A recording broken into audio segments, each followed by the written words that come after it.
Hello, great hosts. So, in this session, we're going to be working on just essentially the first part of your evolution out of your life sciences.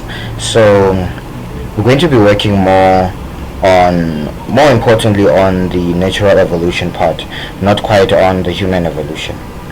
Anyways, let's get into it. So, first things first, you need to know the difference between a hypothesis and a theory. So essentially, we can take a simple scenario where we can say John is dead.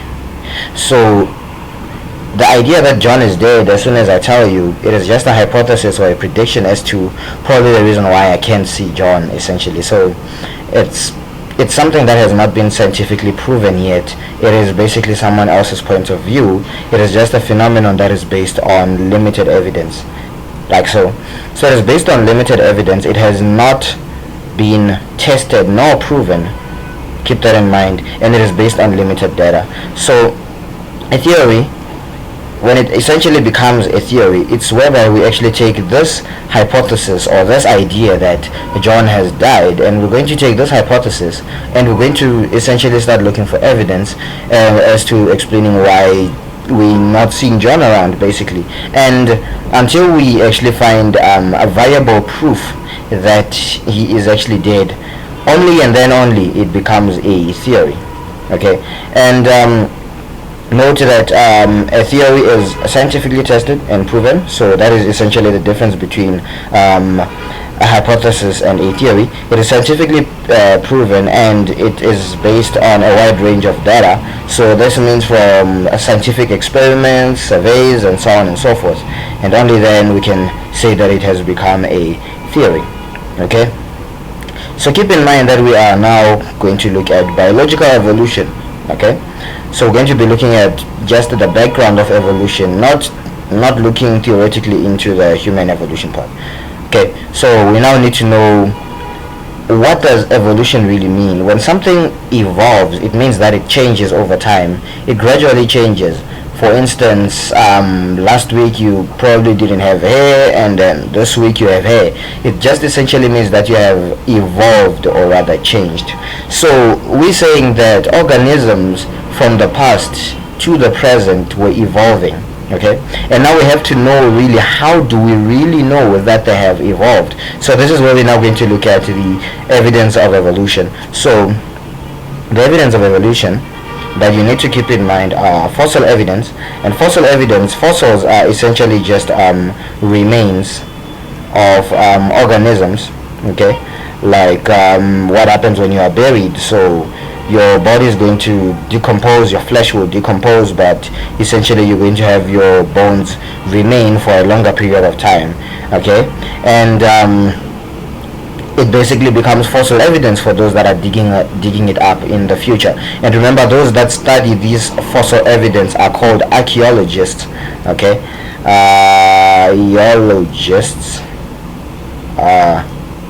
archaeologists.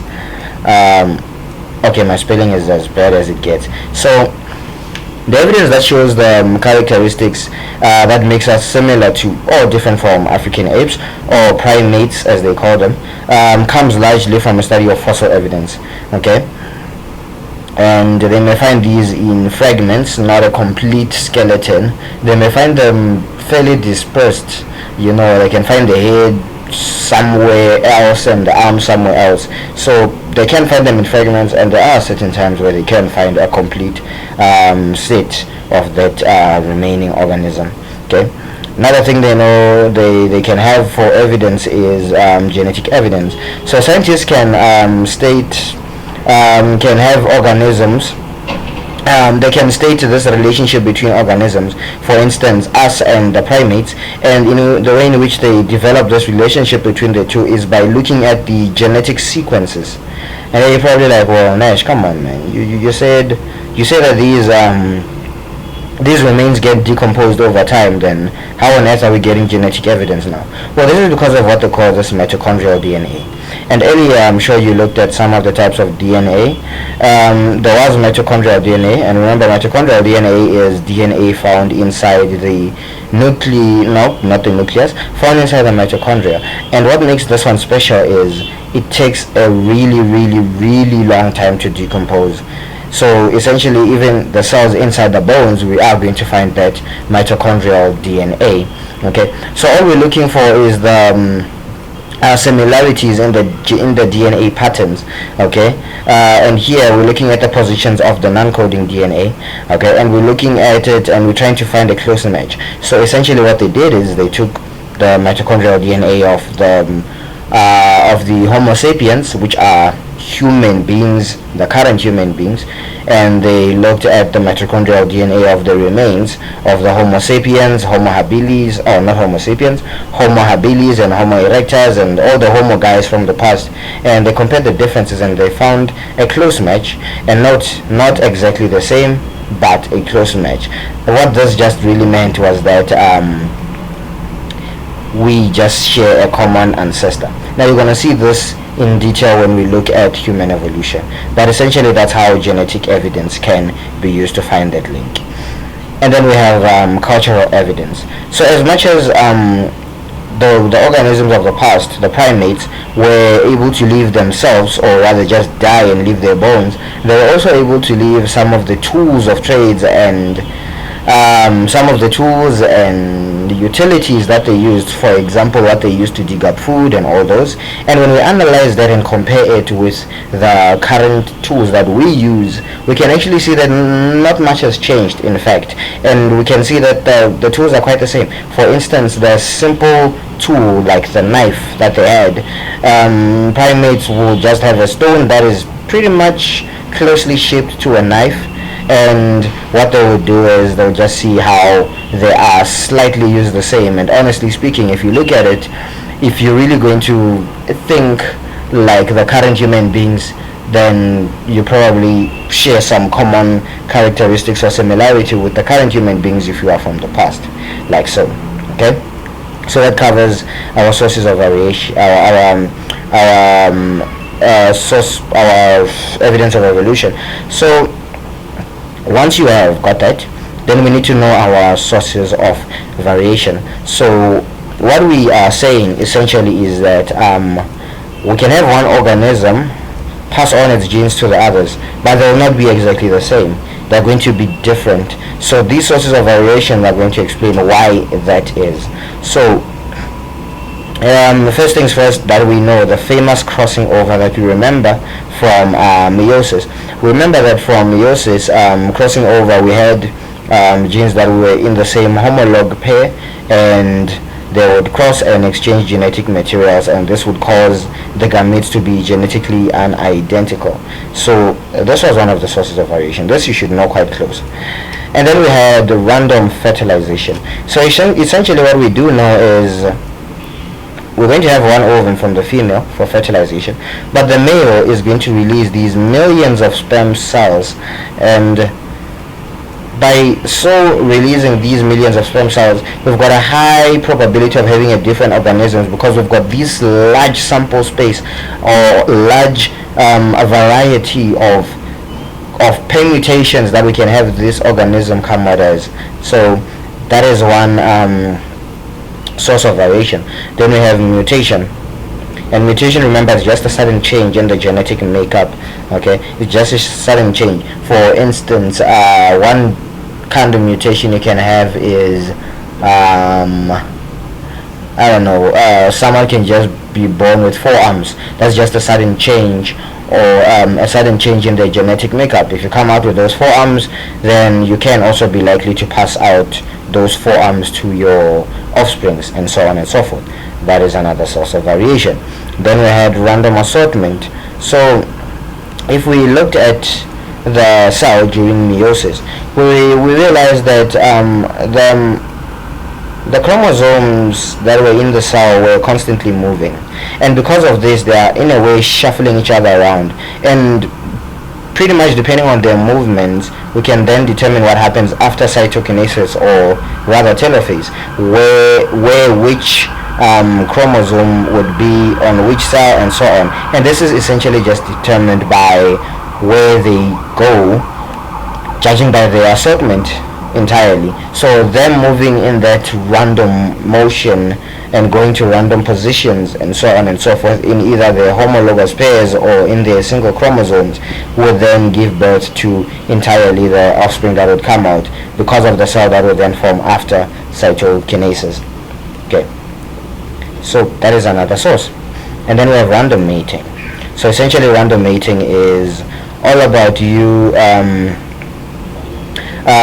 mating with another organism, but you do not necessarily have a choice of to which genes you want to take out of their makeup, or which genes you don't want to take out from their makeup. So that is just random. So any gene, either their skin color can win over yours whatsoever, and that happens quite at random because you do not have to really put them under a microscope and analyze them. So the mating between these organisms will just lead entirely to what we call a hybrid, and a hybrid is one that's going to hold those two characteristics from both parents.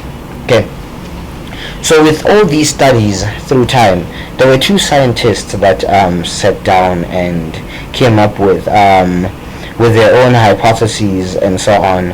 And one of these scientists was Jean de Baptiste Lamarck, and he came up with his own laws, and there are essentially two laws. Note that we don't call them theories, we call them laws. So remember this Jean Baptiste Lamarck's theory, they can call it Lamarckism. Okay, they can call this essentially Lamarckism. So this guy came up with two laws. The first law was that they call this the law of use and disuse. Okay, and what this law says, let's take for instance a giraffe, for instance. So a giraffe, actually this is quite the law that explains why a giraffe has a long neck of some sort. So let's just imagine through the history of time, a giraffe had an entirely short neck. Okay, so he had an entirely short neck, but now he was eating from the ground and all that, but then through time the stuff on the ground ran out and he started aiming for the higher stuff. Okay, and because he's aiming for the higher stuff, his neck muscles are going to be used quite a lot, and because of that, because it's used a lot, that would just mean that that muscle will become basically longer and stronger through time. It will develop and become more optimized for its function. You can just imagine a bodybuilder who lifts weights every day. Through time, his muscles are just gonna get to better and better. That's the whole idea behind the law of use and disuse.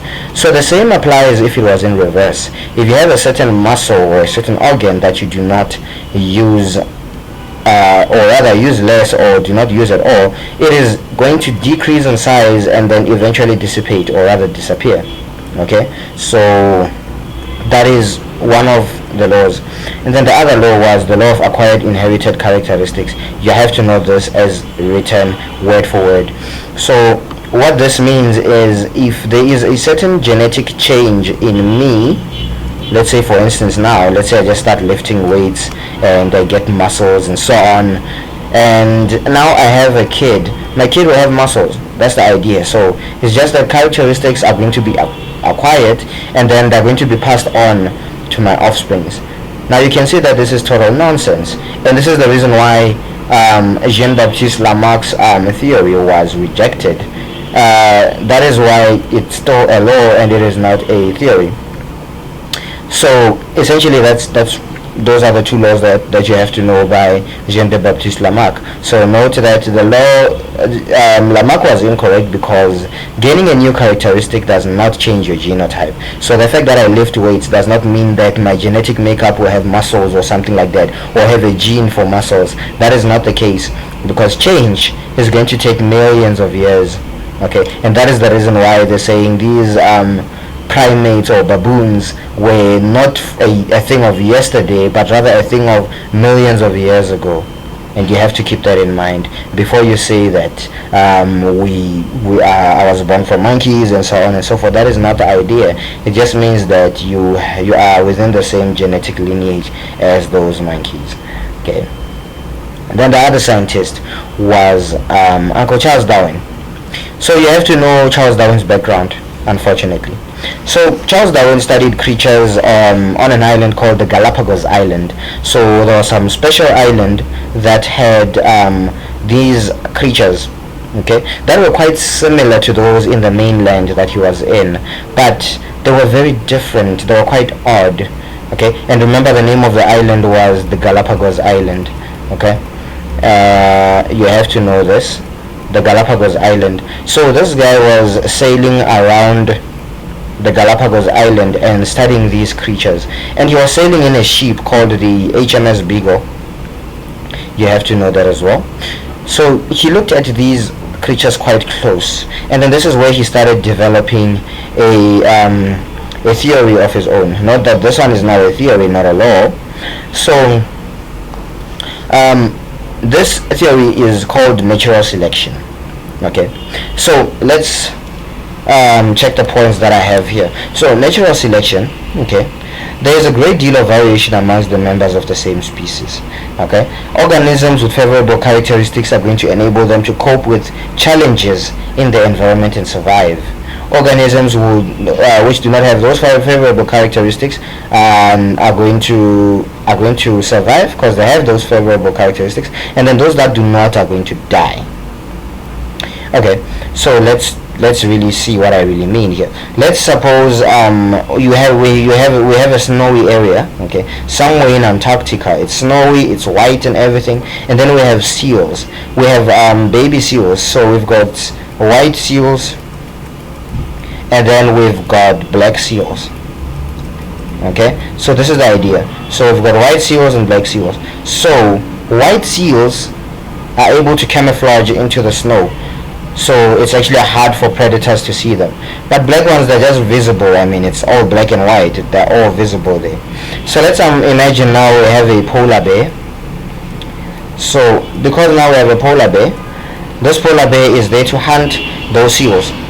So you'll find that it is more likely to attack the black ones, as they are not camouflaged over the white ones. Okay, so this is what we mean by the first point, that there is a great deal of variation amongst the members of the same species. These are the same species, these are all seals. There's a great deal of variation amongst them. Some are white and some are black, and some are even brown. Okay, so those with favorable characteristics, those with the white, are going to survive. This is what we mean. They're going to survive, and those with the black are going to die. They're going to be chowed left, right and center by these polar bears. Okay, and essentially now these white ones are going to then reproduce and pass on their whiteness or their characteristics that make them favorable to survive. So this is what we mean by that. They're going to allow them to pass on those favorable characteristics, and then essentially in the end you will just have the whole Antarctica full of just white seals, and that is essentially what natural selection happens. This just means that nature is now a selective force. It's the one that selects which ones are going to survive and which ones are going to die, essentially. Okay, and before we get to that, let's note the difference between natural selection and artificial selection. Note from Charles Darwin's theory that natural selection, we have nature as a selective force. Like the polar bear, it's something that just happens in nature that allows other organisms to survive and other organisms not to survive, essentially. So these occur in the same species. We're talking about those group of organisms that survive together. Okay, same species, same polar bears. Okay, and the selection is in response to the characteristics required by the environment. Like the polar bears, if you really want to survive, then it has to be judged by the color of your fur, unfortunately. Okay, it may sound quite racist that nature is like this, but well, that's the case. So that is natural selection. Then we have this thing called artificial selection. So I always want you to think about genetic engineering whenever you hear artificial selection.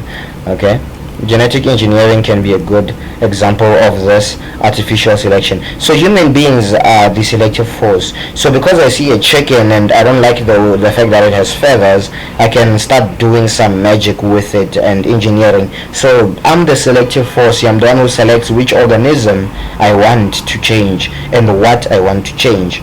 Okay, and this may occur in one or more species. So what I mean is crossbreeding. So because this chicken has fur, I'm not gonna mate it with another chicken that has fur, otherwise I'll still get a chicken with fur. I can make it go maybe with a human being who has no fur, and then essentially I can get, okay, that is a very painful example I chose there, but also a good example. So essentially we can then have that crossbreeding, just so I can get that organism that I want to really come out based on those characteristics that I really want. Okay, and the selection is manipulated on the desires that I'm looking for. For example, that fur thing, because I hate the fact that they have fur, then I become the one who manipulates that upon my own desires.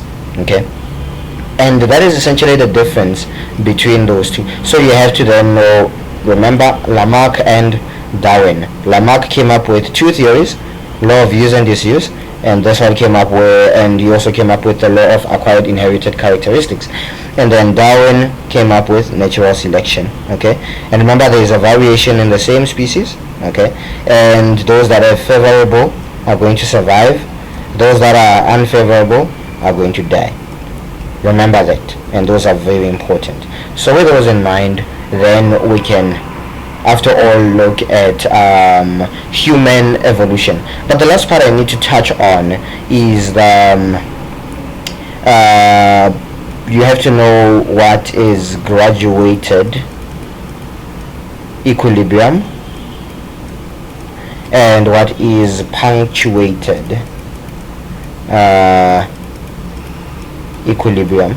Okay, so gradual equilibrium is actually the one that happens in human beings. This is a change that takes a long time, takes a very long period of time. It is gradual, it is gentle, essentially. That now this punctuated equilibrium, this one is quick, like the Down syndrome dudes. If one just comes out with Down syndrome, then his whole genetic lineage, starting from him immediately, they just have Down syndrome all the way until their kingdom come. So this one is real quick. Okay, this one does not take millions of years. This one can take, I don't know, like 2 years, but this one take millions of years. Okay, you have to note that it takes millions of years, essentially. This will take millions of years, so you have to keep that in mind. Okay, so that is just the first part of your evolution, and then the next part you will then have to look at is the human evolution, where you have to know your examples of your fossil evidence, like Littlefoot, Karabo, and all the others. So that is a part that we are going to look at later on.